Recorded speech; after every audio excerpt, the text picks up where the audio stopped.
জামাতে ইসলামী আমার বিরুদ্ধে নির্বাচন করেছে, কিন্তু সংসদে দেখি তারা খুবই ডিসিপ্লিন। তারা পাশের লোকের সাথে কথা বলে না, নিয়ম কানুন মেনে চলে, ভদ্র আচরণ তাদের। আগেও বিরোধী দল দেখেছি আমি, 7টা সংসদ দেখলাম, এরা অনেক ভদ্র। শুধু একসময় আমাদের মিত্র ছিল, এখন ক্ষমতা যাওয়ার আশা হয়েছে, সেজন্য বিরোধী দল করছে। সকলের সাথে সংবাদ রেখে করে।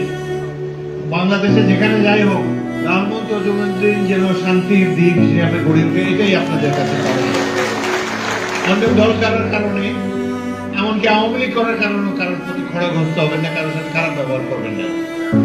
মনের শান্তি দেখতে চাই। অনেক বয়স হয়েছে, জীবন সায়ন নিয়ে আপনাদের সাথে কথা বলতে এসেছি। আমি হতাশ হই, আমার দীর্ঘদিনের কর্মকাণ্ড নষ্ট হয়ে যায়, এটা এমন ধরনের কাজ আপনারা কেউ করবেন না।